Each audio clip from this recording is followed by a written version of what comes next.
Buenas tardes, tengan todas y todos ustedes. Bienvenidos y bienvenidas nuevamente a nuestra serie de webinarios por parte de la Universidad de Miami, de nuestro Instituto para Estudios Avanzados de las Américas.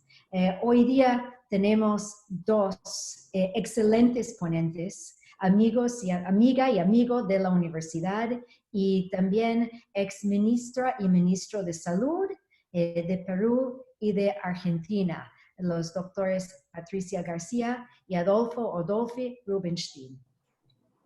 Les quiero decir que vamos a estar con ustedes en español, las láminas que van a presentar en inglés, y pueden escuchar con traducción simultánea a nuestro excelente estudiante Leila Clark, que ha estado apoyándonos con la traducción. Ustedes ven la función allí para escoger en inglés o en español. Podemos recibir sus preguntas, como ustedes siempre nos han mandado, allí abajo de sus pantallas, por favor, y pueden enviar preguntas en inglés o en español, como ustedes prefieren. Estamos a sus órdenes en cualquiera de los dos idiomas. Vamos a estar grabando este evento y estará disponible entre hoy y mañana en nuestro sitio web www.mia.as.miami.edu. Es un honor y es un placer el poder presentarles ahorita a nuestros dos panelistas. Primero vamos a escuchar de la doctora Patricia Patti García, que también forma parte del consejo de nuestro instituto. Y después vamos a escuchar del doctor Rubinstein de Dolphy, con quien hemos estado trabajando mucho nuestro observatorio de COVID para la región. Hoy me da mucho gusto no solo por tener estos dos ponentes de excelencia, pero también porque vamos a hablar de dos países que no hemos podido trabajar a profundidad, no hemos podido analizar a profundidad. El Perú y Argentina, dos países muy importantes para nuestra región, dos países que han estado sufriendo, como ha estado sufriendo toda la región, comparado con la población que tienen, una carga muy impresionante, muy alta de mortalidad por este COVID-19. A la vez, dos países con una trayectoria muy interesante en cuanto a sus políticas públicas, esfuerzos para controlar y responder a esta enfermedad. Y también hemos pedido a ambos, siendo expertos en temas de salud y de sistemas de salud, darnos una visión regional, comparando y analizando la situación de su país en cuanto a la situación regional. Y en el caso del doctor Rubinstein, vamos también a ver un poco las proyecciones de un modelo regional que él y su equipo han estado trabajando. Entonces presento, sin quitarles más tiempo, primero la doctora Patricia García, quien es profesora de la Escuela de Salud Pública de la Universidad Cayetano Heredia, que es miembro de nuestro consorcio de universidades hemisféricas, y ella está en Lima, Perú.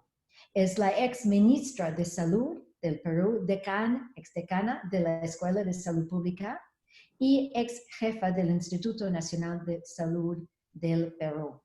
Es reconocida como líder en salud global, ha sido miembro del grupo asesor técnico de la Fundación de la Organización Panamericana para la Salud, miembro de la Junta Directiva del Consorcio de Universidades de Salud Pública y presidenta de la Asociación Latinoamericana contra la ETS.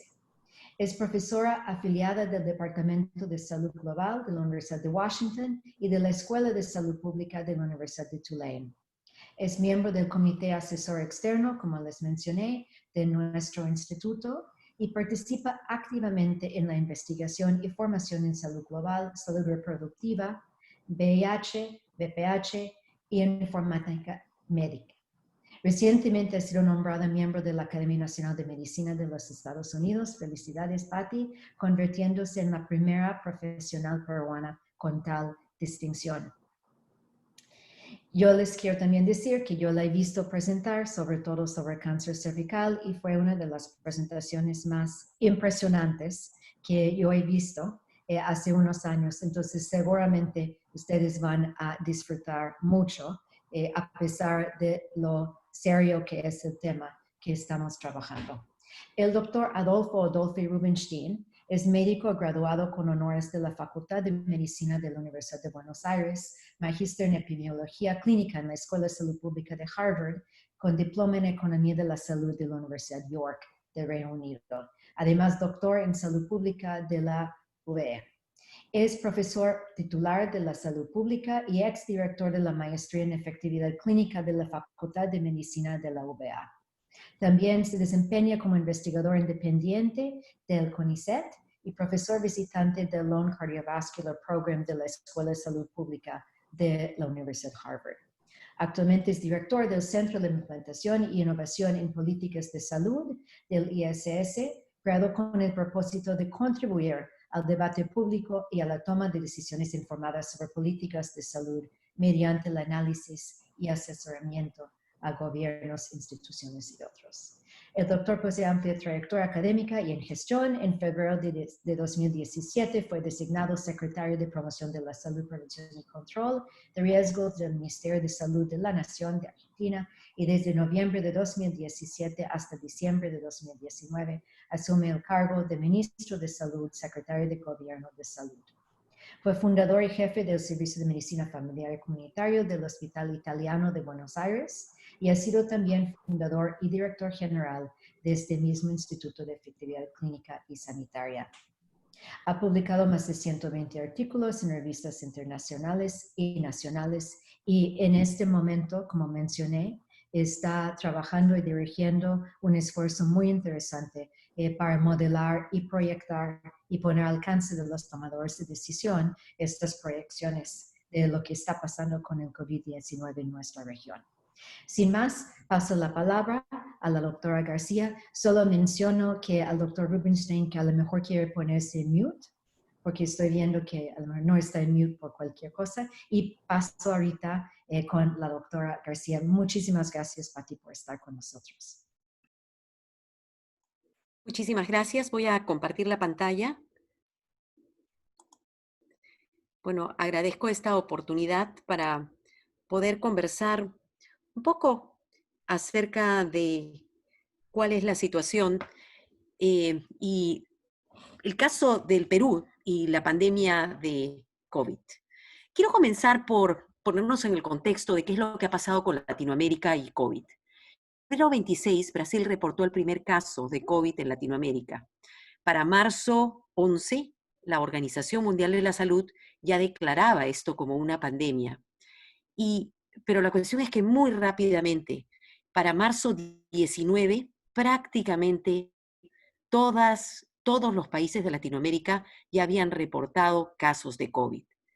Si bien es cierto, la epidemia inicialmente afectó a aquellos grupos con mayores recursos en estos países, aquellos que venían de viajes, habían estado fuera y traían la infección al país y sus contactos, muy rápidamente en nuestros países la infección se fue diseminando a aquellas poblaciones con menores recursos y que tenían menor acceso a servicios de salud. Entonces es interesante por lo menos ponernos en el contexto, como decía, qué cosa tenemos, qué nos caracteriza en Latinoamérica y qué características tenemos comunes en esta región. En nuestra región compartimos una serie de características económicas, políticas, sociales y culturales que nos unen. Inclusive somos una región en que las comunidades indígenas están presentes y son importantes, aunque a veces un poco olvidadas. Tenemos ciertas normas culturales que nos hacen también diferentes, que están caracterizadas por esas relaciones personales muy cercanas, que hacen también muy difícil hablar del distanciamiento social. Y otra cosa importante es que estamos acostumbrados a tener familias extendidas, ¿no? O sea, las familias viven muy cerca, y esto en el caso del Perú es prácticamente o vives de manera horizontal, o sea, todos en la misma casa, o todos en la misma casa de manera vertical, van construyendo uno arriba del otro. Y además, también nos caracterizamos por tenemos en Latinoamérica grandes megaciudades que además se asocian a hacinamiento y también hay altos índices de trabajo informal o de informalidad, como le llamamos. Muchas de nuestras naciones han estado sufriendo por mucho tiempo deterioro en ciertos indicadores de salud asociados a problemas económicos y a shocks políticos. La situación política en nuestros países ha sido muy variable y muy cambiante. Además, tenemos grandes inequidades en recursos, en acceso a salud y a servicios. Y la verdad es que hay una cosa de la que la gente no habla mucho, pero Latinoamérica es la región más inequitativa del mundo, muchas más veces inequitativa inclusive que África. Ahora, tenemos similaridades en los sistemas de salud, pero también hay diferentes niveles de cobertura, que si bien es cierto se llama cobertura universal, no todos los países la tenemos. Otra cosa que compartimos es que hay niveles de inversión en nuestros sistemas de salud que son relativamente bajos. Nos falta todavía suficientes recursos humanos entrenados.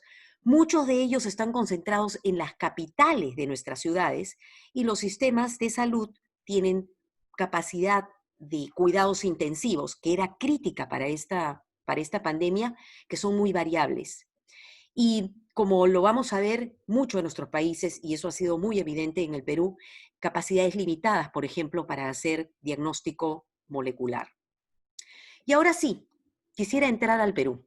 Perú es un país que se encuentra en el centro de Latinoamérica, muy diverso, con 3 regiones, la costa, la sierra y la selva, y con una serie de limitaciones para poder llegar de un lado a otro. La capital, que tiene 1/3 de la población, es Lima, es 1/3 de la población, pero sin embargo el resto de la ciudad, perdón, el resto del país es un poco más difícil de acceder. La zona verde que ustedes ven ahí es la parte de la selva, que básicamente se puede acceder a través de avión, pero también tenemos ahí una ciudad que es muy, pero muy popular para los visitantes, que también ha sido un segundo foco importante de la pandemia, porque llegaron fundamentalmente a través del turismo. Tenemos 32 millones de personas en todo el país.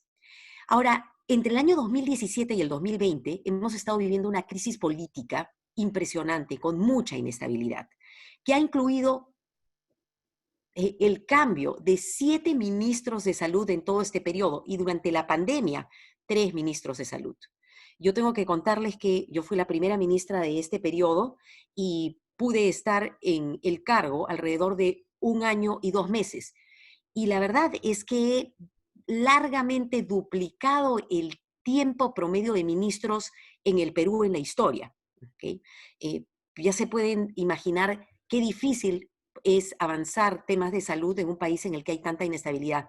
Y esta inestabilidad que se ha dado durante este periodo ha tenido que ver por una situación de oposición del Congreso al presidente que había ingresado y que se oponía en todo momento. Finalmente el presidente tuvo que salir y fue reemplazado por su vicepresidente justo en marzo del 2018, pero este vicepresidente siguió teniendo problemas y finalmente el Congreso fue disuelto en el año 2019 y se llamaron a nuevas elecciones que se dieron en enero y para febrero teníamos un nuevo Congreso. Entonces, una inestabilidad para cuando ya prácticamente la pandemia estaba por ahí en las puertas. Entonces, el Perú comienza su preparación frente a la pandemia temprano, preocupado, conociendo que habían debilidades por este sistema de salud fragmentado, con pocos recursos, por los problemas sociales y por la inestabilidad política. Y además, reconocimos de temprano que habían pocas capacidades para poder hacer diagnóstico molecular.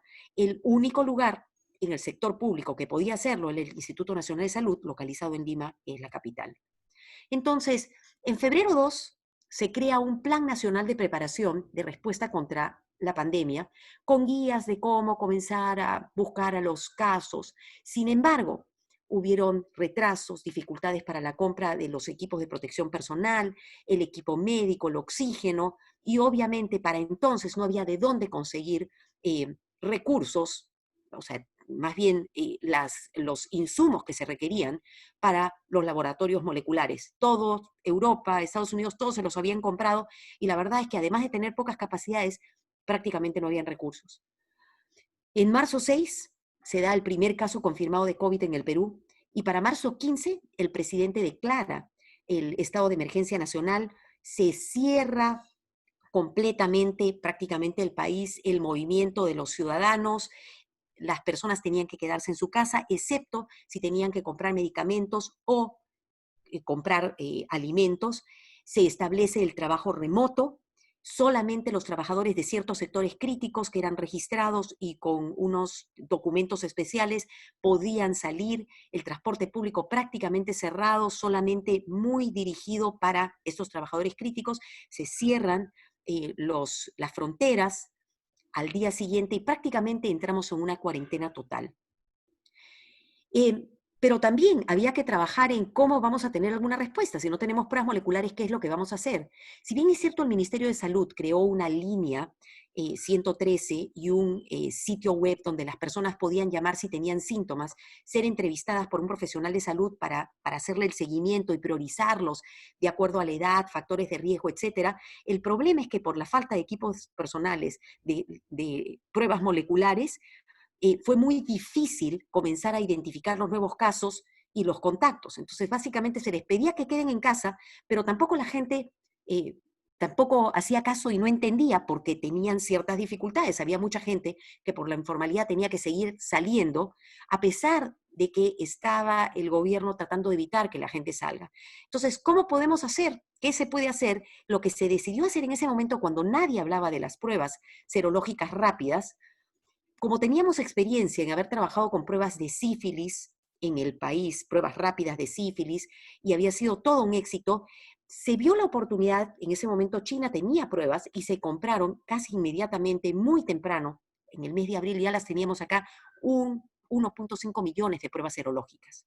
Entonces se estableció estos grupos que iban a visitar a la gente a sus casas y hacerles las pruebas rápidas. Entonces, aquellos que tenían IgM o IgG positivo y tuvieran síntomas, se quedaban en casa, pero aquellos que estaban críticos se les trataba de referir al hospital y los contactos también se les hacía pruebas rápidas. Y cualquiera que saliera con prueba rápida negativa, se le hacía una prueba molecular. El problema es que la prueba molecular, por falta de recursos, podía demorar tiempo y se vieron ciertos problemas a pesar de que se introdujo esto temprano. ¿Cuál fue lo bueno y lo malo de la implementación de estas pruebas rápidas aquí en el país? Lo bueno es que, primero, antes de implementarlas, se realizó una validación de las pruebas y se vio que funcionaban y que habían pocos resultados falsos positivos, pero también se entendió que demoraba que la gente se volviera positiva. Entonces, por esa razón, a aquellos que eran negativos se les hacía la prueba rápida, la prueba molecular, pero no había suficientes pruebas moleculares. Se pudo llegar a un número importante de individuos sintomáticos y los contactos, reduciendo los retrasos que habían de esperas para hacerse las pruebas moleculares. Y también permitió hacer mejor seguimiento de aquellos casos que llegaban a los hospitales con síntomas clínicos, pero que tenían una prueba de PCR negativa. Y se comenzó a hacer, en realidad, vigilancia inclusive a nivel de poblaciones, porque comenzó a hacerse, se veía que había gente en los paraderos, se les hacía pruebas a la gente en los paraderos, se encontraba gente positiva, se mandaba a su casa, etc. Pero lo malo es que inicialmente estas pruebas rápidas fueron satanizadas, ¿no? Decían, ¿cómo van a hacer pruebas rápidas? Especialmente algunos grupos que estaban tratando de vender pruebas moleculares, pero que no iban a llegar sino en 4 o 5 meses. Pero rápidamente las pruebas moleculares, las pruebas rápidas fueron prostituidas. ¿Y por qué digo eso? Porque todo el mundo quería una prueba rápida. Había gente que comenzaba a ofrecerte, tocándote la puerta, pruebas rápidas. E inclusive lo que pasaba es que se estaban robando pruebas del sector salud para venderlas. Pero también comenzaron a entrar muchas marcas de pruebas rápidas que nunca fueron validadas y no tenían ningún tipo de control. En cualquier sitio uno podía encontrar pruebas rápidas. Y todo el mundo quería tener su prueba, independientemente de los síntomas, y terminaba siendo una suerte de certificado de salud.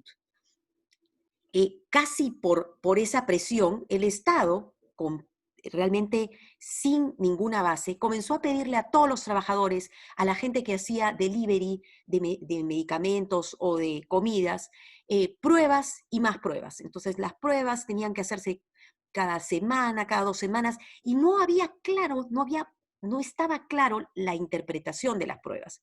Se comenzó a hacer pruebas en todas partes, en los paraderos, en los mercados, y toda esa data comenzó a mezclarse porque se creó una definición de caso confirmado que era cualquiera que tuviera una prueba molecular o una prueba rápida.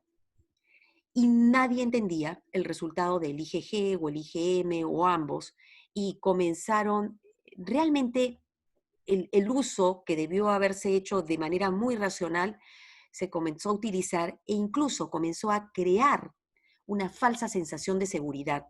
Y era difícil explicarle a la gente acerca de inmunidad, pruebas serológicas, de las cosas que no conocemos, no solamente a la gente, inclusive al Estado. Tengo que decirlo porque yo estaba en una comisión en la que tratábamos de hacer que las cosas se hagan de manera más racional, pero ha sido muy difícil con los temas políticos. Y las consecuencias de las pruebas rápidas que nos han dado es que, por un lado, se redujeron los esfuerzos para poder implementar las capacidades a nivel del país para pruebas moleculares, porque todo el mundo se sentía confortable con las pruebas rápidas. Y a pesar de que empujamos, por ejemplo, que habiendo laboratorios académicos con capacidades en las regiones, no se les incluyó y más bien se les excluyó. Simplemente decían, vamos a seguir haciendo pruebas rápidas. No se compraron los insumos de las pruebas moleculares cuando ya estaban disponibles por procesos burocráticos, y ahora recién estamos hablando, seguimos empujando y finalmente están escuchando que hay una necesidad de invertir en pruebas moleculares para saber quiénes son las personas que están infectando y poder hacer mejores cercos epidemiológicos. La otra cuestión es que esto nos ha afectado porque nuestros casos reportados como infecciones no son comparables con otros países. Primero, porque tenemos una definición de caso que es cualquiera, que puede tener una prueba molecular o una prueba rápida.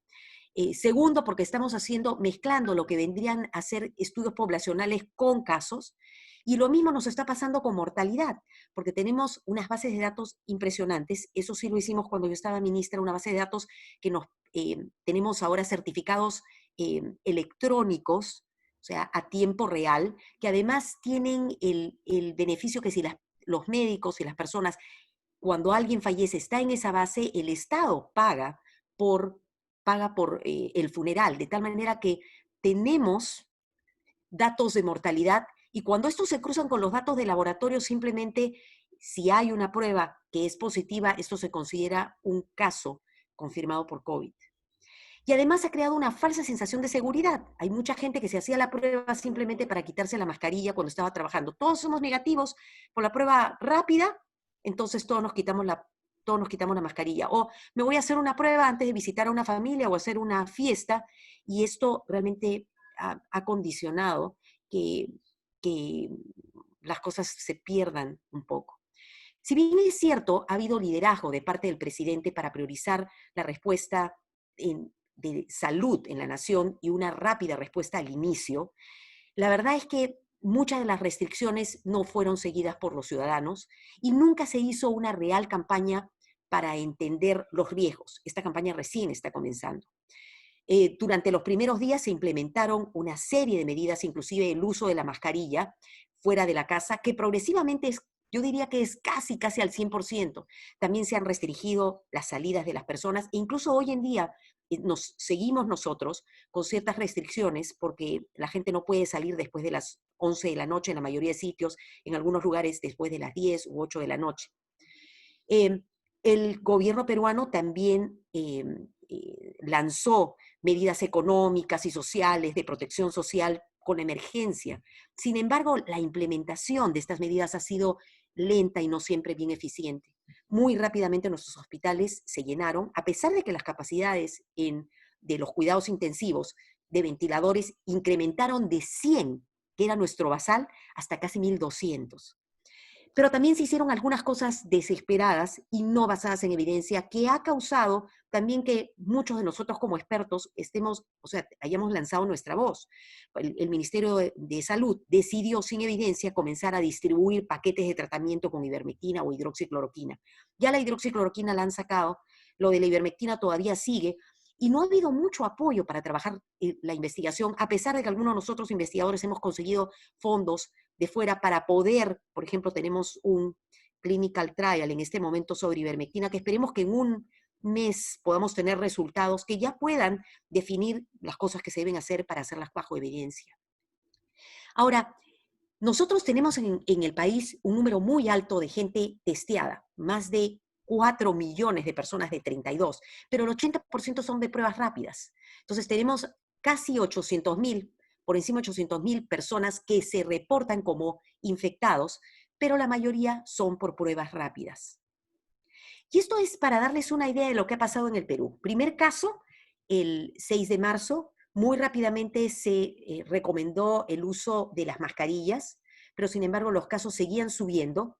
Y los casos han seguido subiendo e igual más o menos en mayo, el gobierno, ya asustado porque la economía iba muy mal, y la gente salía, la gente informal seguía saliendo porque las medidas de apoyo a la gente no llegaban, sinceramente.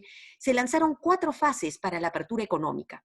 Entonces, en mayo se abre la primera fase, que básicamente era que podía haber delivery de alimentos y un poco más de transporte. Los casos siguieron subiendo. Luego se abre la segunda actividad, que era la segunda fase, que era abrir algunas otras actividades económicas, minería, pesquería. Los casos más o menos ahí. Se abrió la tercera fase, en la que se planteó ya abrir los centros comerciales, etcétera, y rápidamente comenzamos a subir de manera impresionante. La gente perdió un poco el concepto de lo que sucedía. Si bien es cierto, usaba mascarillas, comenzamos a ver casos de infecciones en familias porque la gente comenzó a tener reuniones, etcétera. Y aquí, más o menos en el pico, comenzó poco finalmente la comunicación de riesgo, y se cerraron algunas acciones nuevamente. Los domingos no se podía salir, se aumentó el toque de queda y comenzamos a ver la bajada de casos. Y recientemente tenemos una caída de casos de manera sostenida, y se plantea en estos días la apertura, el cuarto, digamos, fase de la apertura económica, que significaría, en este caso, abrir vuelos, en teoría abrir gimnasios, bares, pero esto felizmente se está repensando con el gobierno, porque estamos preocupados qué es lo que podría suceder. Para enseñarles, estos son los casos confirmados de muerte, que son alrededor de 32,000, pero nuevamente no son comparables con otros países porque son pruebas rápidas y PCR. Y también hemos hecho una evaluación de los casos de muertes compatibles. A esto le llamamos compatibles, que son aquellas que en el certificado de defunción en alguna parte dice COVID, y esta curva cuadra mejor con los casos infectados, y esto significaría que probablemente nuestra mortalidad estaría, en el anterior les enseñaba 32,000 la oficial, 70,000 probablemente las compatibles, probablemente la mortalidad está por ahí. Y efectivamente tenemos una mortalidad relativamente alta, pero también creo yo que muy sincerada, ¿ok? Muy sincerada por los datos, así que creo que las comparaciones probablemente no nos hacen bien, igual que en el número de casos de infecciones. Finalmente, para terminar, Perú comenzó con un sistema de salud fragmentado y débil, con poca capacidad de pruebas moleculares y poca capacidad para aislar y hacer seguimiento de contactos, y también con pocas capacidades en el sector salud. Las pruebas rápidas fueron una buena idea y una buena alternativa frente a la falta de pruebas moleculares, pero sin embargo, lo que nos queda clarísimo es que no es suficiente con hacer pruebas. Tenemos que asegurar acciones que sean adecuadas, y lo que nos ha faltado, estos cercos epidemiológicos. A nosotros, uno de los problemas es que en algunas viviendas uno podía encontrar a 15 personas. Entonces, y hacer aislamiento dentro de las viviendas era imposible. El hacinamiento, especialmente en las zonas periféricas en el Perú, perdón, y en Lima, ha sido otro problema, y la informalidad ha sido otro problema clave. Entonces, estas cosas que no han permitido una buena respuesta en COVID, los altos niveles de informalidad, las pobres condiciones de vivienda y el hacinamiento, la respuesta lenta del gobierno desde el punto de vista económico para ir en contra de la informalidad y darle apoyo a las personas que debieron haberse quedado en casa, o ofrecerles alternativas para aislamiento, que demoraron, la falta de un plan de comunicación de riesgo real, Y otra cosa que sucedió, que comenzó a abrirse estas fases de economía y comenzó a haber migración de zonas urbanas como Lima hacia otras zonas del país y comenzamos a ver las siguientes epidemias en diversas partes del Perú, que son las que estamos viendo en este momento. Ahora se está dando en estos días la fase 4 de reactivación. Estamos discutiendo varios expertos con el Ministerio para que haya algunas cosas que no se abran, por ejemplo, los gimnasios, los bares, las discotecas y otros tipos de entretenimiento, porque si bien estamos viendo la caída sostenida, tememos que nuestro sistema de salud, al que le falta todavía oxígeno, cuidados intensivos y una serie de cosas, no podría dar y debemos aprender de las segundas olas que está pasando en Europa. Pero veremos qué pasa. Muchísimas gracias y los dejo con estas dos referencias. Hemos publicado en el American Journal of Tropical Medicine and Hygiene un artículo que habla un poco de las primeras respuestas en Latinoamérica y también con respecto al tema de la serología como respuesta hemos publicado el tema del caso del Perú que podría ser interesante. Muchísimas gracias.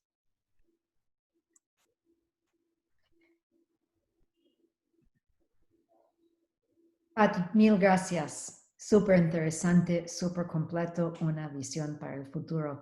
Pasamos la palabra al doctor Rubinstein. Adolfi. Adelante, Adolfi.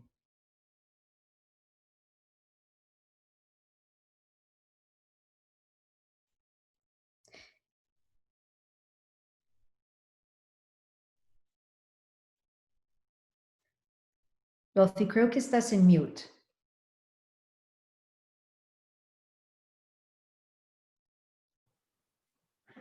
Decía, bueno, muchas gracias Felicia por esta oportunidad, gracias Patti por tu exposición. Muchas de las cosas que yo voy a plantear ya probablemente las soslayó Patti, así que las voy a pasar muy rápido, pero la idea un poco es hablarles de qué es lo que está pasando en la región respecto al COVID-19 y poner una suerte de lente de aumento sobre Argentina. El impacto global que tiene el COVID-19 está incrementándose en el mundo y obviamente representa hoy la pandemia más seria desde hace un siglo, desde la famosa gripe española de 1918.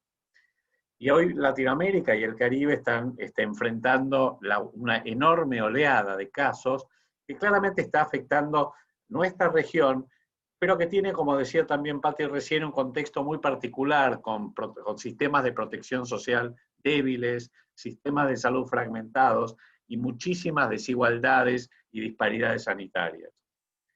Y nuestra región, por lo tanto, hoy se está convirtiendo en el epicentro de la pandemia, particularmente Sudamérica, y con el mayor número de casos globales, cada vez más, y que hoy representan más de un 25% de los casos y casi una tercera parte de las muertes en el mundo. En cuanto a la respuesta a la pandemia, la situación es bastante heterogénea. Hay situaciones complejas, por ejemplo, por países que a pesar de cuarentenas muy estrictas, como es el caso de la Argentina, y también lo fue hasta recientemente el caso de Perú, continúan acelerando el número de casos y de muertes. Por ejemplo, acá podemos ver algunos ejemplos de la región, como Colombia, Perú, Argentina, República Dominicana, Honduras y Panamá, que a pesar de cuarentenas estrictas, no han logrado mitigar ni controlar la epidemia. Y han tenido, por lo tanto, una aceleración de los casos, pero a la vez, han tenido una caída muy importante del consumo, de la producción, de la economía en general, combinado, por un lado, con un fuerte hartazgo social, sea por necesidad, sobre todo en países con altísima proporción de trabajadores dentro de la economía informal, como es el caso de Perú, pero también de Argentina, y además con una pérdida de capital político de los gobiernos para poder reforzar estas cuarentenas estrictas. Pero otros países, como Uruguay, Costa Rica, Cuba, Paraguay, les fue bastante bien, a pesar de que o no tuvieron cuarentenas, y el aislamiento fue recomendado, fuertemente recomendado, particularmente para los grupos vulnerables, como Uruguay, o tuvieron cuarentenas, no tan restrictivas. Y hay algunos países de la región, caso Brasil y caso México, que directamente no adoptaron ninguna política a nivel federal o a nivel nacional, dejaron a los estados que gestionaran la pandemia, caso Estados Unidos también, y claramente no están teniendo un buen resultado.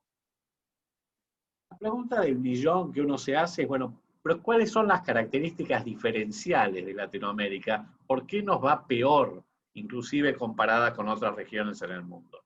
Algunas cuestiones las señaló ya Patti. El primero es que, como decía un amigo mío anglosajón, inglés, me decía, you are a touchy society. Ustedes tienen diferentes conductas sociales, nosotros somos afectos a los besos, a los abrazos, a la cercanía en el contacto. Y claramente eso nos diferencia mucho de sociedades, digamos, como asiáticas o europeas, no latinas, o en África, donde el distanciamiento físico es naturalmente mayor. Los latinos somos más así de estar tocándonos, toqueteándonos permanentemente.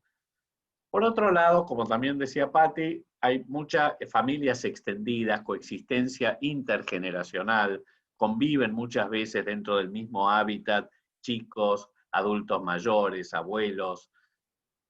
Hay muchísimos focos, y esta es una enorme diferencia con Europa, por ejemplo, o inclusive con Estados Unidos, donde en Latinoamérica existen enormes, digamos, regiones y nichos y bolsones de marginalidad, barrios de emergencia, hacinamiento y mucha pobreza. Hay una alta proporción de trabajo informal. En la Argentina prácticamente un 40% del trabajo es informal, o sea, no está registrado. Y si uno además le suma a los cuentapropistas y a los profesionales independientes, está largamente por encima del 50%. O sea, la población que recibe un salario y que por lo tanto puede resistir una cuarentena estricta es proporcionalmente menos del 50%.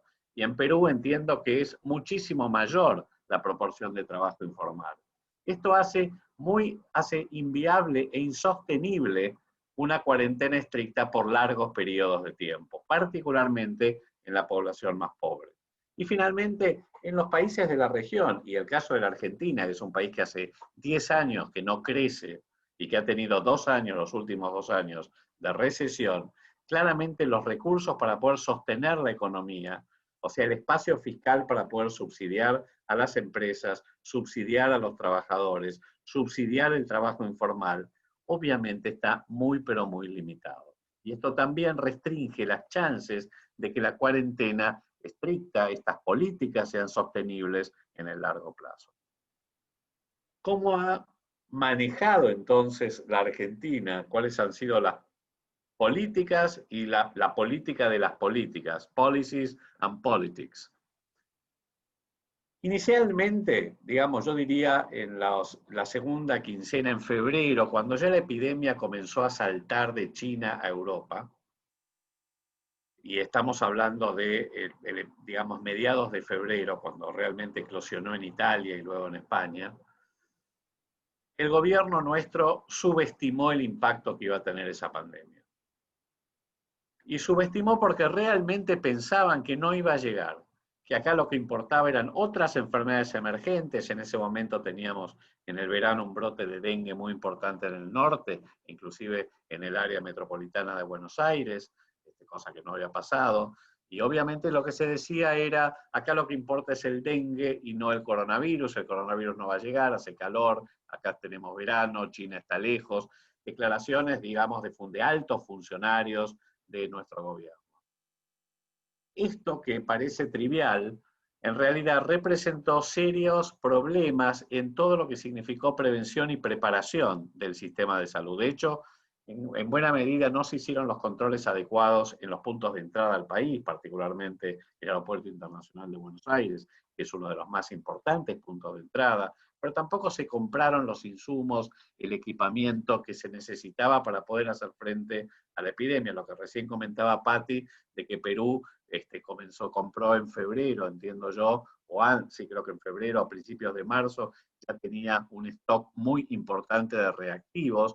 En la Argentina, en realidad, la compra de reactivos para el diagnóstico molecular de COVID, en realidad, se hizo recién a partir de mediados de marzo. O sea que siempre la corrimos de atrás, y obviamente en el momento en que se hacían las grandes compras había una competencia global por adquirir las PCR, para los reactivos para PCR, que hacía muy difícil conseguir los stocks necesarios para hacer frente a la epidemia. A mediados de marzo, digamos, se suspendieron los vuelos, las clases, ahí ya sí se cerró el aeropuerto, y en marzo, en el 19 de marzo, se puso en marcha una cuarentena muy estricta, decretada, donde por supuesto, donde el presidente se puso al hombro la gestión de la pandemia con altísimo apoyo, digamos, social, con altísimos índices de aprobación social y con un apoyo cerrado de toda digamos, la sociedad política inclusive. Y por supuesto que eso rápidamente permitió, digamos, amesetar la curva de contagios y ganar tiempo crítico para la preparación del sistema de salud, donde se refuncionalizaron hospitales, se incrementaron las camas de terapia intensiva, los ventiladores, y realmente se puso de alguna manera a punto el sistema de salud, que en ese sentido en la Argentina es un sistema de salud robusto, pero que se mejoró para poder enfrentar la pandemia cuando estábamos viendo la película de lo que estaba ocurriendo en Europa. Y luego la cuarentena fue prolongada de manera constante y casi indefinida. Cada 2 a 3 semanas había un mensaje presidencial donde el presidente mostraba las estadísticas y reforzaba la cuarentena. La cuarentena se seguía prolongando, cuarentenas estrictas, sobre todo donde ya se empezaba a ver que era el epicentro de la epidemia, que era el área metropolitana de Buenos Aires. Hasta hace un mes y medio concentraba el 95% de los nuevos casos, y solo se dejó al interior con alguna flexibilidad, pero muy, muy limitada, para, digamos, pero que, digamos, seguía de todos modos un criterio de cuarentena muy, muy estricto. Y claro, por todas estas razones que yo mencionaba, comenzó primero a producirse una suerte de deshilachamiento de la cuarentena, luego resquebrajamiento, y finalmente se rompió la cuarentena, particularmente en los segmentos socioeconómicos de mayor desventaja, sea fuera por las necesidades económicas de tener que salir a buscar el sustento familiar, como también por una enorme fatiga social, hartazgo social por parte de toda la sociedad. En este momento la epidemia se está moviendo del área metropolitana de Buenos Aires, donde ya se han amesetado los casos, inclusive en la ciudad de Buenos Aires están comenzando a disminuir, y en el Gran Buenos Aires, en lo que son los partidos del conurbano bonaerense, todavía están en una meseta muy alta, pero probablemente en 2 a 3 semanas también empiecen a disminuir por una propia maduración de la epidemia. Lo que se está viendo es que la epidemia se está corriendo al interior del país. Lo que hasta hace un mes y medio era solamente el 5% de los nuevos casos, hoy es más del 60% de los nuevos casos en los grandes núcleos urbanos de todo el país, Córdoba, Rosario, Mendoza, etc. Y la pregunta que uno se hace es, bueno, después de 7 meses de cuarentena, que es la más larga del mundo, Argentina sigue teniendo récords diarios de casos y de muertes, pero además con las consecuencias, digamos, de serios efectos colaterales de la pandemia por un lado, pero sobre todo de la cuarentena, que tienen que ver con un colapso económico, con un incremento del desempleo, de la pobreza, con una crisis social, educativa, de una magnitud impresionante, acompañada de una pérdida del capital político del gobierno. Si vemos fíjense ustedes acá la rigurosidad en las políticas gubernamentales para enfrentar, estos son varias láminas de World in Data, y fíjense que Argentina, en azul profundo acá, es la cuarentena más estricta del mundo, en lo político. Si ustedes ven los casos nuevos confirmados, fíjense algunos países de la región, vemos que en el caso de Brasil, que obviamente picó en punta en el número de casos y en el número de muertes, ya está doblando la curva. No es el caso de Argentina, lo mismo pasa, no lo tengo acá Perú porque no estaba en World in Data, pero Perú, como decía recién Patti, también. Lo mismo que Colombia, fíjense que Argentina todavía sigue con un fuerte empinamiento de la pendiente. Si vemos en casos acumulados en estos países, vemos que, claro, si uno compara con Brasil, todos quedan empequeñecidos, ¿verdad? Pero si no, si uno excluye Brasil, fíjense que de nuevo Argentina está superando a México, aun cuando México, digamos, hay serias dificultades en el registro confiable de los casos y las muertes. De todas maneras, está claramente la pendiente muchísimo más empinada que todo el resto de los demás países. Y lo mismo podemos verlo en las muertes, digamos, diarias confirmadas. Estamos teniendo récords de muertes diarias confirmadas. Fíjense la pendiente de Argentina comparada con otros países de la región. Si vemos en casos por millón, digamos, muertes por millón, que era uno de los activos que el presidente decía, bueno, pero tenemos muchísimas menos muertes por millón que la mayoría de los países del mundo y de la región, eso ya no es más cierto. Hoy estamos superando los 400 muertes por millón y en ascenso. Y probablemente cuando termine la película, al final del día, tengamos muertes por millón de las más altas del mundo. Si vemos qué pasa con los test diarios versus los casos confirmados, fíjense que para el número de casos confirmados diarios hoy somos el país número 4 en casos confirmados por día, el cuarto país en el mundo, y creo que estamos cuartos o quintos en muertes por día. Podemos ver que 1 de cada 2 pruebas, 1 de cada 2 test, es positivo, o sea, 50% de positividad en los hisopados, en las PCR, en las pruebas moleculares, lo cual está hablando claramente de un subtesteo enorme, digamos, cuando fíjense que, por ejemplo, Uruguay, con obviamente un número infinitamente menor de casos, pero tiene un 1% de casos positivos. O Chile, que en este momento, que ya pasó, digamos, su pico, tiene 5% de casos positivos. Nosotros tenemos 50%. O sea, no solamente la epidemia está todavía madurando, sino que estamos testeando muy poco, a pesar de que estamos aproximadamente en los 40.000 test por millón.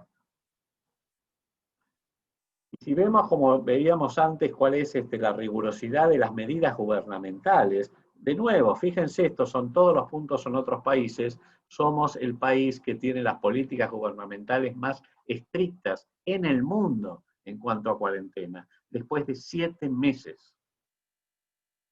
Pero si esto lo contrastamos con las actividades, con los índices de movilidad, por ejemplo, en el área metropolitana de Buenos Aires, donde hemos tenido una cuarentena muy estricta, por lo menos en los papeles en este último tiempo, fíjense cómo, partiendo de menos de 80%, de una reducción de más de 80% de la actividad al principio de la pandemia, prácticamente se llegaron en muchos distritos del conurbano bonaerense, los más pobres, a tener los mismos niveles que antes del comienzo de la cuarentena. Y si vemos, por ejemplo, acá de nuevo, los casos confirmados versus los casos acumulados, fíjense la diferencia que hay entre dos países que están vecinos, Argentina y Uruguay. Fíjense también en la positividad de los test. ¿Y cuáles han sido entonces el daño colateral de la pandemia en Argentina? Un país que venía, digamos, con recesión de 2 años y venía con serios problemas económicos y financieros. ¿Qué es lo que ha pasado con la cuarentena? Porque un poco el discurso fue, vamos a proteger la salud, porque la economía se recupera de todas maneras. Y estamos llegando al final del día donde obviamente tenemos serios problemas sanitarios en cuanto a los resultados, pero la economía está en caída libre. Si nosotros vemos, fíjense, en el segundo trimestre de este año, cayó el PBI un 19%. Y si vemos, y vemos que, bueno, no sé por qué no se ve acá bien el gráfico, pero la caída de la actividad económica es del 13% en este trimestre. Si vemos la pobreza, fíjense el aumento de la pobreza, es muy probable que hacia fin de año estemos arriba del 50% de la población por debajo de los límites de pobreza, del límite federal de la pobreza, que no se llegó siquiera en la crisis argentina de 2001 y 2002. Si vemos el desempleo está en las cifras más altas desde 2005. Desempleo y subempleo. Y si vemos en cuanto a educación, estamos con estimadores de caída, o sea, el aumento de la deserción escolar y de pérdida de la, de la conexión, digamos esto, la educación virtual, hace que entre un 25 y un 45% de los chicos y adolescentes tengan muy restringido el contacto con el sistema educativo por todos los problemas tecnológicos que implica hoy la virtualidad, digamos, la conectividad, y muchos de los recursos que se necesitan para poder tener la educación. Y las clases siguen suspendidas en todo el país. Entonces, al final del día, uno lo que puede decir es que, lamentablemente, en Argentina, el COVID-19, la gestión de la pandemia, por ahora es una historia de fracaso y de falla. Empezando porque vivimos en una región con, obviamente, enormes inequidades, enormes desigualdades, que además han empeorado con la crisis del COVID-19.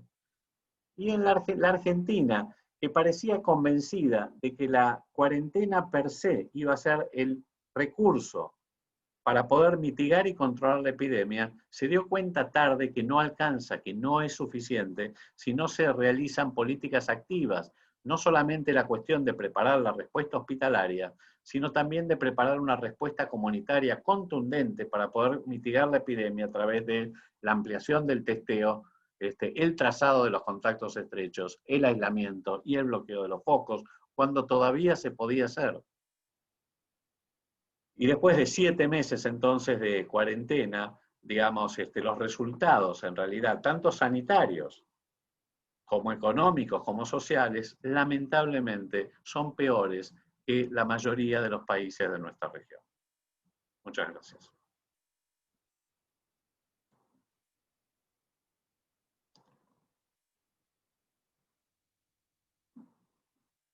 No sé, Felicia, si tú quieres que presente algo al modelo, me parece que no va a haber tiempo.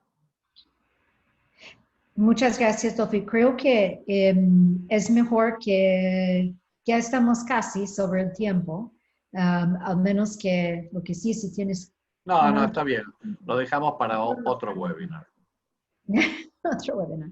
No, va a haber otro webinar, definitivo. Ya, te caché. Que sí, comprometido con otro webinar. Muchísimas gracias a los dos. Realmente increíble las presentaciones y pues rompe corazón ver cómo van estas tendencias en ambos países. Lo de Argentina sí es absolutamente sorprendente comparado con México y con Brasil.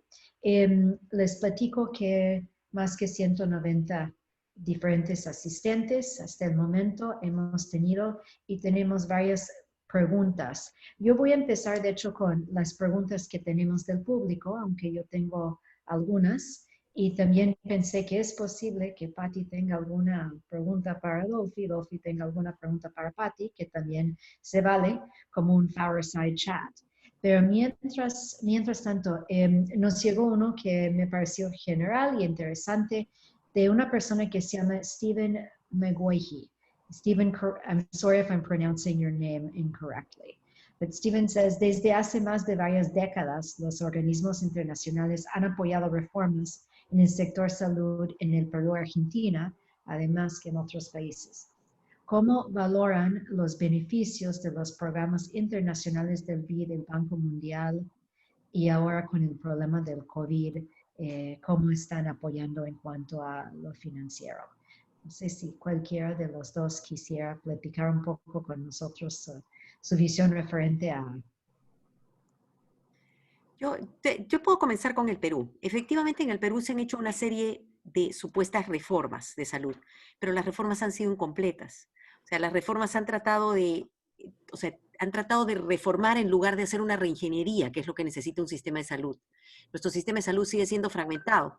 Tenemos el Ministerio de Salud, que es para los más pobres, tenemos eSalud, que es para los que tienen trabajo, y el sector privado, o sea, en realidad, en lugar de centrarlo en la persona y en las necesidades de la persona, cada uno de ellos además se ha vuelto en todos estos cambios cada vez más burocrático. Entonces, por eso es que hablamos de un sistema fragmentado e ineficiente. Entonces, creo que y ahora estamos hablando, no sé si ojalá que pudiera ser el catalizador del gran cambio, por primera vez, bueno, que el año 2017 hablamos acerca de eso, de la idea de que no podíamos seguir teniendo un sistema fragmentado, que teníamos que unificarlo en todos los sentidos. Ha sido hasta difícil. Los sistemas de información también son fragmentados. Entonces ha sido hasta difícil poder conseguir toda la data y poder tener qué es lo que pasa en todo el país, cuando el país es uno solo. Entonces, ese es un primer problema. Ahora, eso no necesariamente tiene que ver con los organismos internacionales que ponen recursos. O sea, el país, Perú, por ejemplo, ha sido un país que tenía una economía muy, muy estable y muy seria, que ha podido estar invirtiendo mejor, pero hay una suerte de intereses, de presiones, corrupción, etcétera, que no ha permitido que realmente se hagan los cambios que se necesitan. Ahora estamos hablando de una reingeniería del sistema, ojalá que eso funcione. Ahora, incluso en el año 2017 se firma un convenio con el banco para comenzar a trabajar esa transformación a un sistema unificado con redes de atención primaria que pudieran funcionar mejor.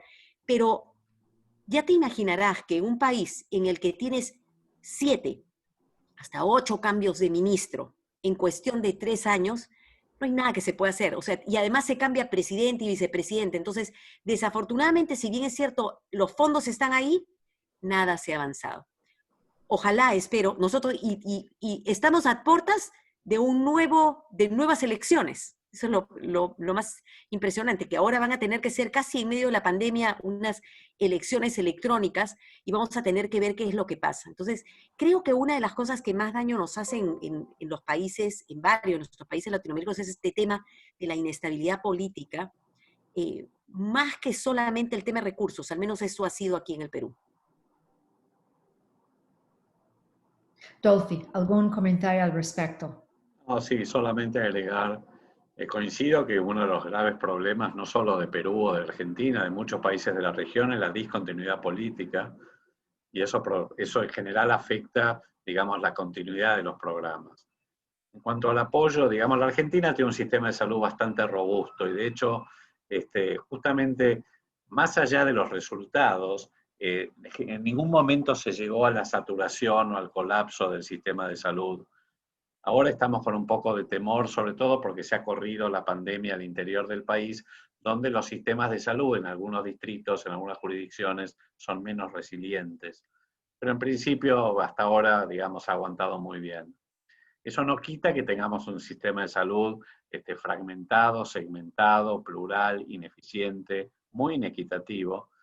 Y en cuanto al apoyo que hemos recibido de los bancos, yo puedo decir lo que me tocó en mi gestión.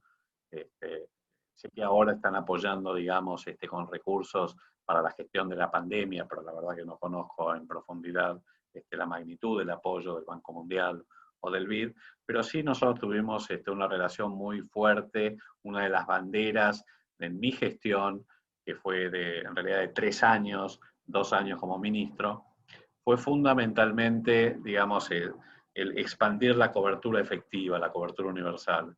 La verdad que ahí recibimos un fuertísimo apoyo del Banco Mundial a través de programas especiales y también del BID, que nos permitieron direccionar en la Argentina, que es un sistema con organización federal, donde cada provincia tiene su propio sistema de salud y tiene autonomía para poder definir sus políticas, nos dio un fuerte insumo para poder direccionar, poder articular, poder integrar políticas de salud para mejorar la cobertura. Y de hecho una de las cosas que hicimos fue mejorar fuertemente los sistemas de información. Y yo creo que eso, digamos, el poder haber hecho una transformación digital en la Argentina, sobre todo en el sector público, que era el más rezagado, me parece que permitió de alguna manera también tener más instrumentos para enfrentar, digamos, con, de alguna manera mejor, con datos, las políticas. Así que bueno, un poco eso. Y la verdad, me encanta que estemos ya analizando y platicando de temas pues, de reforma y de sistemas de salud. Es un siguiente paso a estar hablando de COVID-19 solo en cuanto a la crisis.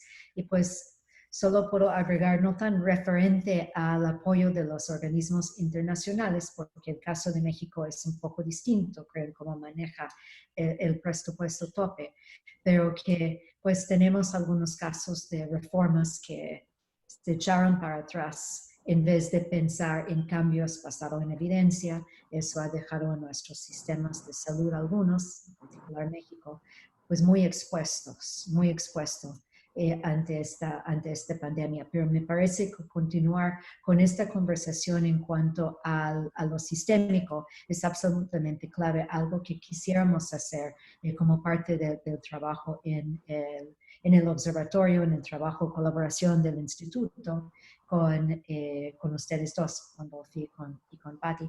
Tenemos preguntas específicas para cada uno. Pero antes de eso, llegó un comentario muy bonito de Cecilia Sánchez diciendo: no tengo pregunta, pero mi comentario es felicitarles por el nivel de ambos ponentes y por sus excelentes presentaciones. Entonces, eso siempre hay que compartirlo. Tenemos un comentario pues anónimo para la doctora García. Y me encantaría que no fuera anónimo, pero por este momento sigue siendo anónimo. ¿Cuáles son sus perspectivas para el corto y mediano plazo en el Perú? ¿Y cómo espera que el incremento presupuestal para el sector salud y la tentativa reforma del sector salud hacia la cobertura universal contribuyen al reforzamiento del sistema de salud? En particular respecto al COVID, cómo se está preparando el país para la adquisición y distribución de vacunas.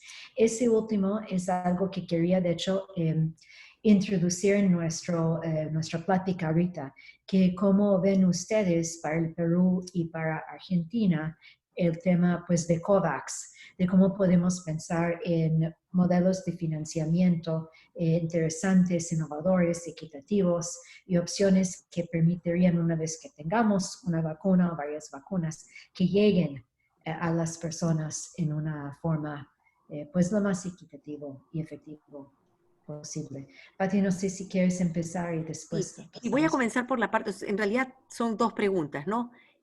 Voy a comenzar por la de vacunas y después voy a hacer el comentario de qué creo que viene después, ¿no?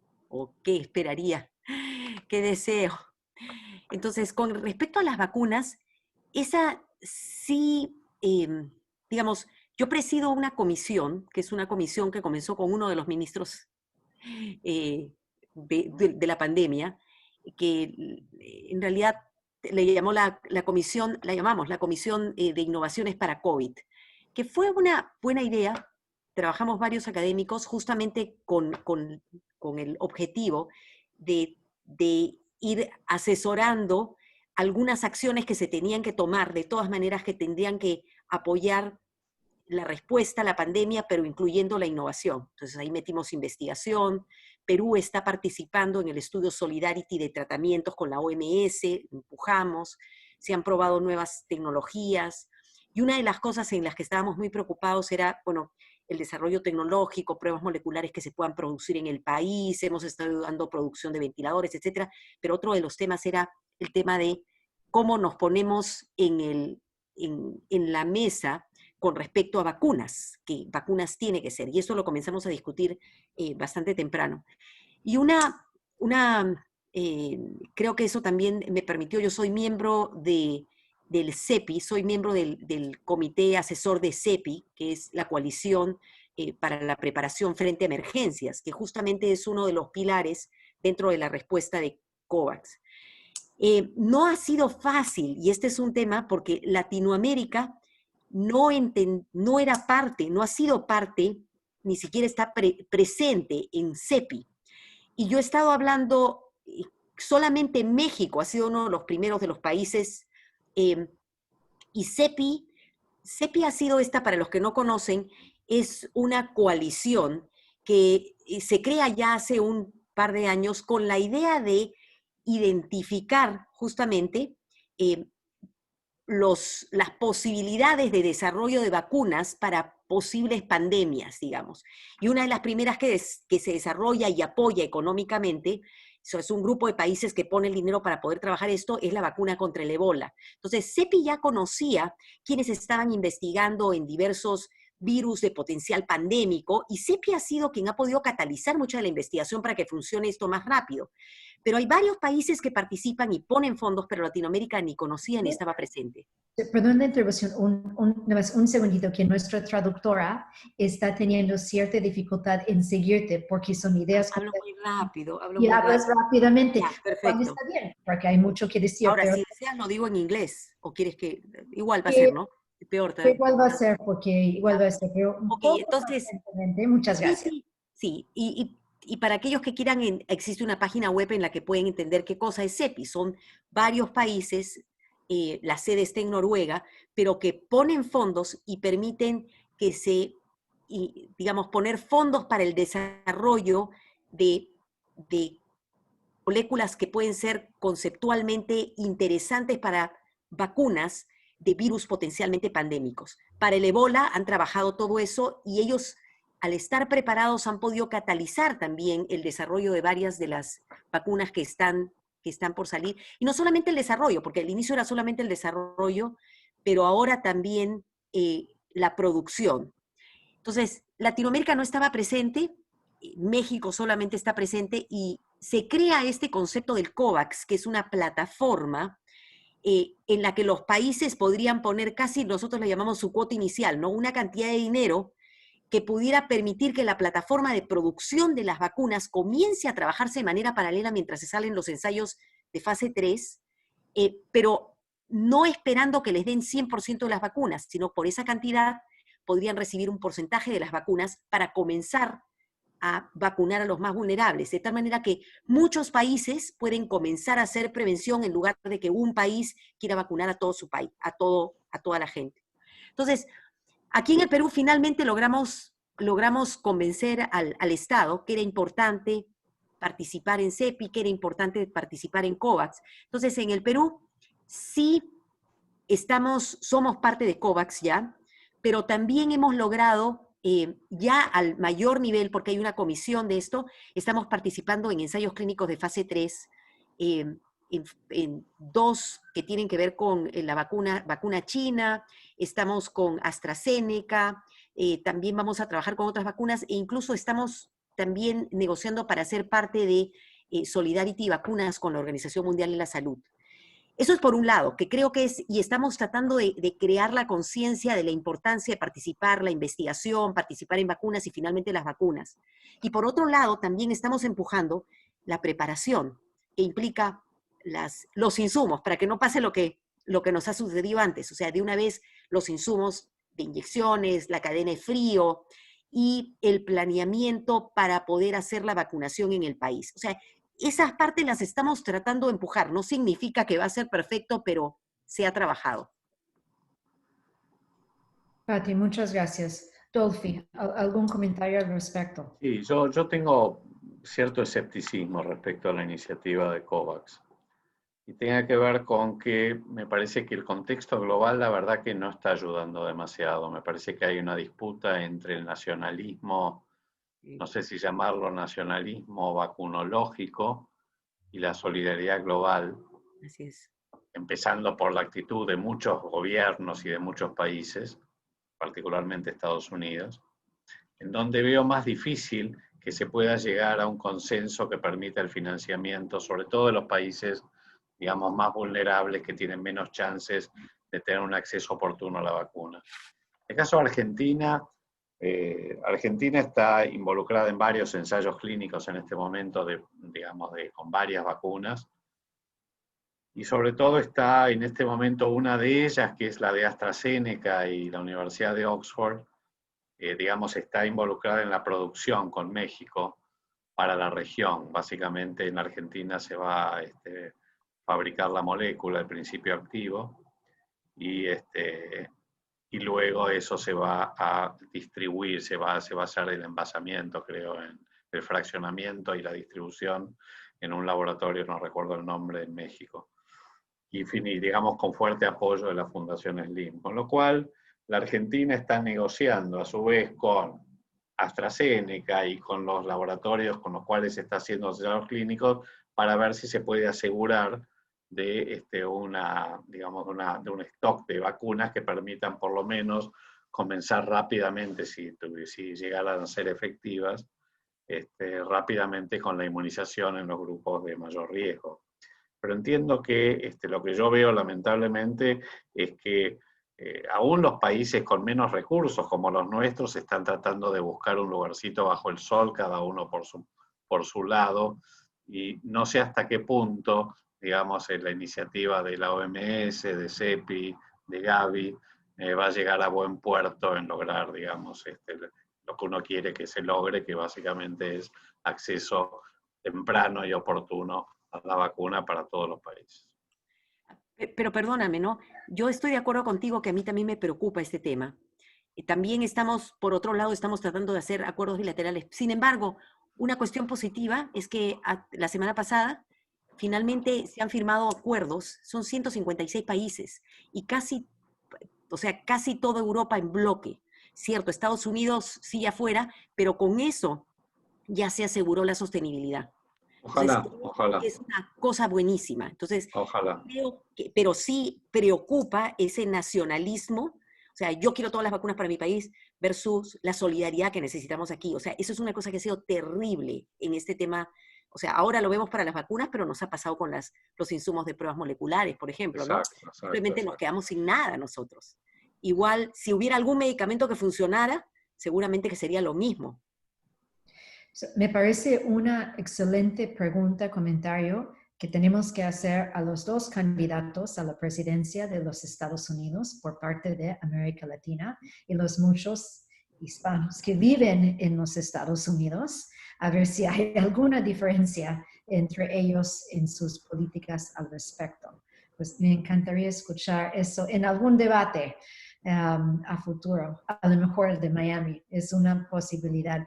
Dolphy, no hubo tiempo durante la presentación formal para ver un poco más sobre el modelo y las proyecciones, pero a lo mejor nos puedes platicar un poco porque la vez pasada, creo que fue la vez pasada, tuvimos al doctor Rafael Lozano participando con nosotros, presentando los modelos de IHME.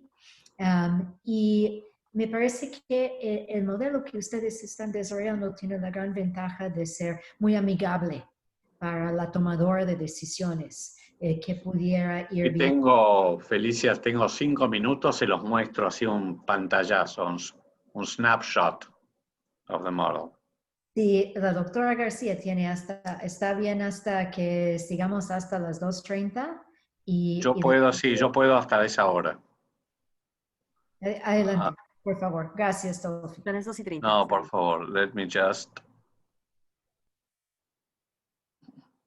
Como ven, tengo abiertas 1000 ventanas, así que tengo que encontrar dónde... Comparto un poco con el público que pues hay muchos modelos y proyecciones, no muchos, pero 3, 4, 5 que se están trabajando a nivel del mundo entero, pero no todos permiten que la tomadora de decisión pudiera meter sus datos y ver hacia dónde el modelo con diferentes opciones de política pública, y eso es lo que nosotros estamos concentrándonos en este punto, que es las políticas públicas para la región. Esto fundamentalmente, esta es una herramienta interactiva para la toma de decisiones sobre preparación y respuesta de los sistemas de salud ante la emergencia del COVID-19. Si bien obviamente tienes un modelo SIR, es un modelo de transmisión dinámica del COVID, de cómo funcionan los modelos de transmisión de enfermedades infecciosas, no pretende funcionar solo como una herramienta de predicción, sino sobre todo de respuesta. ¿Por qué digo esto? Primero porque el modelo es extremadamente transparente, ustedes van a ver que absolutamente todos los parámetros son ajustables. Es 100% parametrizable, lo cual permite, en un formato muy sencillo, muy simple, que el analista o el decisor, el político, pueda ajustar los parámetros epidemiológicos, clínicos, que tienen que ver con la trayectoria de la epidemia en cada país, al contexto de las políticas públicas que se están implementando. Entonces, bueno, no quiero, esto está en todos los países, esto es un modelo que nos está apoyando el Banco Interamericano de Desarrollo y está en todos los países de la región, donde nosotros hemos hecho obviamente estamos sacando los datos de todas las fuentes de datos que ustedes ahora van a ver, desde el European CDC y toda la OMS y todas las fuentes de datos de casos, de muertes, también de testeos, en fin, todas las fuentes estamos consolidándolas para tener los datos y por supuesto las proyecciones. Ustedes acá pueden ver, por ejemplo, cuál es el R0, digamos, que existe hoy en la Argentina.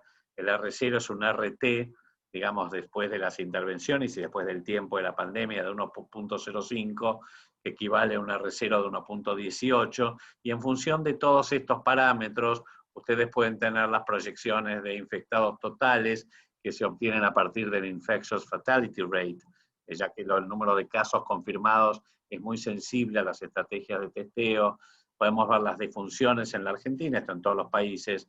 También tenemos los recursos de cada uno de los países en los sistemas de salud a través de las fuentes de datos públicas, como también de la validación por informantes clave en cada uno de los países, las camas de terapia intensiva, los ventiladores, los médicos, las enfermeras disponibles para la atención del COVID. Esto es simplemente una tabla. Y luego tenemos acá la parametrización. Ustedes pueden ver, básicamente, esto es un gradiente con el shading de las políticas públicas y los R0 relacionados con cada una de las políticas públicas, y a partir de lo que cada decisor implementa, y de la rigurosidad, ya que están todos basados, sobre todo el gradiente también está basado en el índice de Oxford, que como ya charlamos con Felicia, digamos, es mejorable, muy mejorable, y de hecho la Universidad de Miami está haciendo un trabajo muy importante para evaluar la rigurosidad de la implementación de las medidas de salud pública, tanto a niveles nacionales como subnacionales.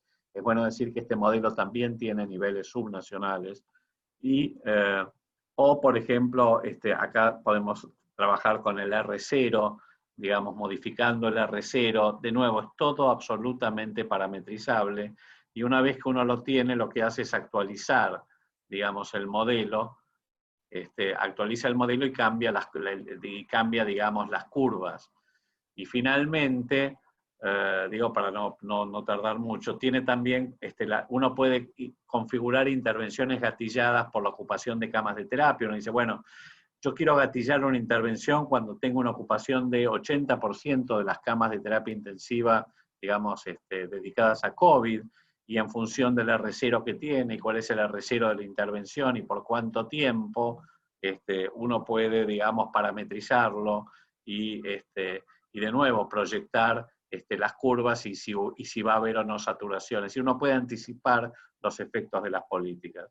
Y les decía que es todo parametrizable porque en realidad acá tienen los recursos sanitarios, que uno obviamente los va cambiando en función de cada jurisdicción, de cada distrito a nivel nacional, subnacional, y esto lo puede hacer el propio decisor, ya que, por ejemplo, los recursos sanitarios, sean ventiladores, diagnósticos, camas críticas, médicos, enfermeros, kinesiólogos, etcétera, en realidad se van actualizando permanentemente, digamos, como respuesta a de esta resiliencia de los sistemas de salud. Y entonces, en ese sentido, uno puede ir modificando todos estos parámetros, lo mismo que los parámetros epidemiológicos. Permítanme.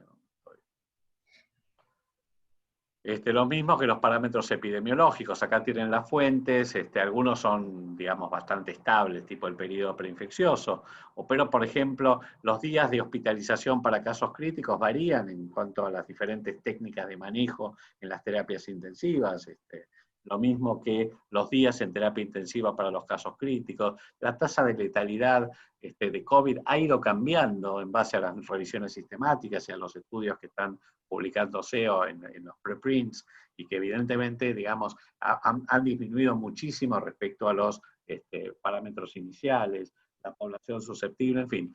Solo lo que les quiero decir es que es todo absolutamente parametrizable y todo muy transparente, lo cual permite entonces ajustar para el decisor las políticas, conocer entonces la trayectoria de la epidemia y anticipar el efecto de esas políticas sobre la epidemia.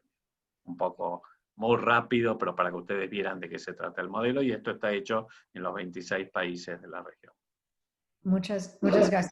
Qué bueno que pudieron ver un poco del modelo. Mientras nos llegaron más comentarios y preguntas, y con eso cierro dejando a cada uno unos momentos de última reflexión, que digamos. De hecho, había llegado una pregunta, la misma que hice yo, no sabía que había llegado, de Alfredo Toledo, relacionado con el nacionalismo y las vacunas. Eso fue del doctor Alfredo Toledo de Uruguay. Profesor Gustavo Zubieta dice, interesantes presentaciones, congratulations. Nosotros en Bolivia encontramos menor incidencia y menor cantidad de muertes por COVID en las zonas de altura. Observamos en sus gráficas que nos encontramos en buenas condiciones comparativas, considerando la cantidad de población, por supuesto. ¿Creen ustedes que la altura es un factor de protección contra el COVID? Y cuáles son las implicaciones. Menciono entonces para que tenemos un grupo de investigadores que están estudiando el caso específico de Bolivia a cargo de uno de nuestros investigadores, el doctor Cala, y entonces estamos a sus órdenes para platicar de eso y seguramente ella también y el grupo que está estudiando Bolivia. La pregunta, que era anónimo, es de Diana González. Blanca Noriega Esquives dice, es solo un comentario, quiero agradecer a la doctora Patricia por dar un resumen de la situación en mi país tan técnico. Soy egresada de la Universidad Cayetana Heredia, me da mucho orgullo escucharla. Y de ahí también, muchas gracias, me dijo que ya está en la Universidad de Miami. Blanca, qué bueno que esté con nosotros, estamos a tus órdenes. Está estudiando su doctorado en prevención y ciencias de la salud. Así que qué bueno que esté en esto y que nos va a poder seguir ayudando. Estamos casi por terminar. Quisiera dar a cada uno 2 o 3 minutos. Patti, no sé si quieres primero. Bueno, una de las cosas que quiero hacer es quiero agradecer esa oportunidad de compartir un poco y creo que nos falta todavía entender muchísimo este problema de COVID y el contexto en el que estamos. Creo que hay mucho que hacer. Como les decía, ¿no? Aquí en el Perú tengo las curvas, tenemos lo que está pasando. En este momento que vamos a tener esta fase 4 de apertura que realmente nos causa mucha preocupación. Vamos a tener que ver qué es lo que sucede. Creo que hay un espacio, Felicia, y seguramente, bueno, Adolfo también me da la razón, hay un espacio porque deberíamos sacar lecciones aprendidas. Esta no es la primera pandemia, no va a ser la última, y hay cosas que no han funcionado, y ojalá que si las analizamos y las entendemos, eso pueda servir de catalizador para hacer cambios, los cambios que realmente necesitamos en Latinoamérica. Latinoamérica ha sufrido mucho y por las cuestiones contextuales, y las cuestiones contextuales son las más difíciles de cambiar. Pero creo que la ciencia, en todos sus aspectos, podría ayudarnos a dar luces, y tenemos que empujar para que las políticas de alguna manera se basen en esos datos, que ha sido una cuestión muy difícil, y me imagino que ahí en Argentina ha sido aquí, a pesar de poder estar inclusive en una comisión que se supone que asesora, yo te lo contaba, que ha sido una de las situaciones más complicadas para mí, porque tú puedes darles datos y evidencia y las políticas se hacen diferente, ¿no? Entonces todavía hay mucho pan por rebanar. Creo que tenemos que seguir trabajando en conjunto, y creo que tenemos que seguir entendiendo qué es lo que pasa, y ojalá que podamos usar esto como catalizador de cambios para que en una siguiente podamos hacerla mejor, ¿no? Gracias, Pati. Y aprovecho que, ¿cómo se llama tu programa de televisión? Para que te pueden seguir más y para que podamos estar al tanto. Ay, qué gracioso. Ya Esta es una cuestión, mira, es una cuestión graciosa porque en mi frustración de estar acá cerrada y en ver que no había buena información, yo comencé a poner en redes sociales información, a aclarar, y me comenzaron a llamar los periodistas y he comenzado a enseñar. Y finalmente me invitaron a hacer un programa de salud que se llama Cuerpo Médico, todos los días en el Canal 7, que es un canal nacional. Entonces, de 4 a 5, y lo que hacemos es tomamos diferentes temas, pero también hablamos algunas cosas de COVID, de prevención, porque el otro problema es que se cerró la atención de salud en el país. Toda la atención primaria se cerró. Entonces hay un embalse de necesidades, de preguntas. Entonces casi hacemos algunas teleconsultas, pero además hacemos los temas de salud. No sé cuánto va a durar, es toda una experiencia. estoy con una periodista e invitamos otros profesionales. Hoy nos toca hablar acerca de diabetes. Es en el Canal 7. Pero gracias por dar la oportunidad. Nunca pensé que iba a estar en un canal explicando, pero lo que estoy tratando de hacer es alfabetizar en salud, que es lo que nos falta. La gente tiene que saber que es su conducta, y eso es otra cosa que nos ha fallado aquí. O sea, la gente nunca ha entendido en mi país que su conducta es importante para su salud y para la salud de la comunidad. ¿Qué cosa es salud pública? Siempre han dicho el hospital, el ministerio, pero ¿qué tal, qué hago yo por mi salud y cómo eso afecta a la salud de mi comunidad? Entonces, ahí estamos, Junta Médica. No, Sí. qué importante, porque pues el tema yo creo que a futuro va a ser mortalidad en exceso, morbidad en exceso, no solo por el COVID. Entonces, ustedes escucharon Canal 7 y que próximamente CNN, seguramente. No, Ya no. que, entonces, ¿algún comentario para ayudarnos a cerrar y después solo los Bueno, agradecimientos? primero agradecerte, Felicia, por esta oportunidad, también a Patti. No sé, Patti, yo creo que nos vimos un par de veces, ¿verdad? Hace bastantes años. Yo he trabajado muchísimo con Jaime Miranda y el grupo de crónicas de la Cayetano Heredias. Y yo estoy trabajando con Ezequiel, Con Ezequiel García Lorrio, con claro. calidad, en calidad también. Exactamente. Claro. Bueno, así que ya existe una fuerte relación entre ambas instituciones desde hace muchísimos años. Y yo creo que hay una cosa muy importante que ha sido, yo creo que en el caso de Patti y en el mío, me da la impresión de que se alinearon los astros y personas que en ningún momento, yo creo, no sé cuál es tu situación, Patti, pero yo jamás pensé que iba a llegar a ser ministro de Salud. Yo tampoco. Por eso. Y que ha sido una cosa muy, muy, casi te diría inédita, porque en general los ministros de Salud son funcionarios políticos y vienen de la política. Entonces, que haya habido, digamos, un gobierno que haya elegido un tecnócrata, entre comillas, más allá de que obviamente uno tiene inclinaciones y afinidad política, y me imagino que Patti también, es muy extraño que hayamos llegado a tener, digamos, haber sido la autoridad sanitaria. Pero por otro lado, a mí me permitió conocer, digamos, la salud pública desde ambos lados del mostrador. Esto es, desde la investigación, en la implementación, para apoyar la toma de decisiones, ¿sí? Pero también desde el momento de la toma de decisiones. Yo recuerdo, por ejemplo, y esto es un solo comentario, no quiero extenderme mucho, pero cuando unos meses antes de ser ministro, yo habíamos publicado un trial, digamos, en una iniciativa sobre un implementation trial, digamos, básicamente de control de hipertensión en población vulnerable, que se publicó en el JAMA y que lo presentamos en la sesión más importante de la American Heart Association, ¿sí? En New Orleans. Y a los pocos meses yo era ministro. Entonces, el momento que se publicó en el JAMA, yo era ministro. Y cuando había hecho la presentación en el Congreso de ese mismo estudio, era un investigador. Entonces, para mí fue una cosa muy rara. Pero por otro lado, yo me puedo pensar que es bueno, y lo digo sinceramente, que gente que conoce, digamos, lo que es la evidencia, lo que son los datos, lo que son las políticas públicas basadas en evidencia y basadas en datos fuertes, llegue a posiciones de liderazgo en la salud pública. Me parece que es muy importante. Para mí me dio una visión muy diferente y obviamente con respecto al COVID está claro que yo estoy muy impregnado con todo esto. Así que nada, yo ya ahora estoy así como Patti está, digamos, como en los medios.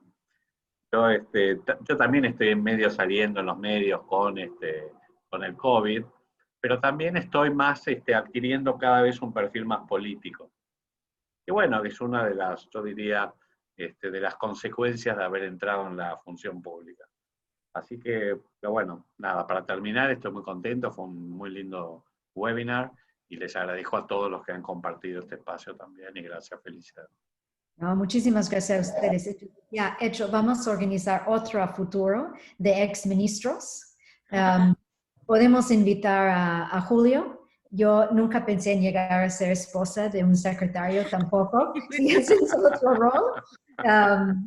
Pero no, sí, sería un webinar súper interesante, yo creo, de ex ministros o ministros o ministras académicos que estuvieron en la academia, que regresaron a la academia, muy, muy interesante. Y entonces, si ustedes están puestos, nosotros lo organizamos con muchísimo gusto. Y creo que para el cuerpo estudiantil de todas las universidades sería de gran interés ese tipo de reflexión sobre lo que significa la academia, la información, el conocimiento académico para lo que es la toma de decisiones. Entonces, eso sería uno a futuro, si me lo permiten. Pues ya me toca lo más bonito de todo, que es agradecer a ambos. Fueron presentaciones de primera. Tocamos mucho más material de lo que yo pensé que iba a ser posible. Así que por parte de la Universidad de Miami, por parte del Instituto para Estudios Avanzados de las Américas, estamos muy agradecidos. Y me atrevo a decir que lo otro es por parte de los y las pacientes. Y yo un poco representando también este grupo de abogacía, en este caso de pacientes de mujeres con cáncer en México, agradecerles también todo lo que están haciendo, porque sí, estamos viviendo y vamos a vivir tiempos muy difíciles post-COVID. Para todos ustedes, la grabación nuevamente está disponible en el sitio web de la universidad en el mia.as.miami.edu, que tenemos a su disponibilidad el trabajo que tenemos en el observatorio, que es Observe COVID, o BSERVCOVID.miami.edu. Y además de agradecer a los doctores García y Rubenstein, quiero agradecer a nuestro estudiante y traductora de Estrella, que también apoya en la investigación, que es Leila Claure, y a todo el personal y los colegas del instituto y de la universidad que nos han apoyado, en particular Michael Graybill, Lourdes y Brandon y todos los demás. Así que hasta pronto, muchas gracias y seguimos colaborando y nos vemos en la próxima. Hasta luego, gracias por todo. Gracias. Chao, Pati, chao. Chao, chao, gustazo. Chao. Bye.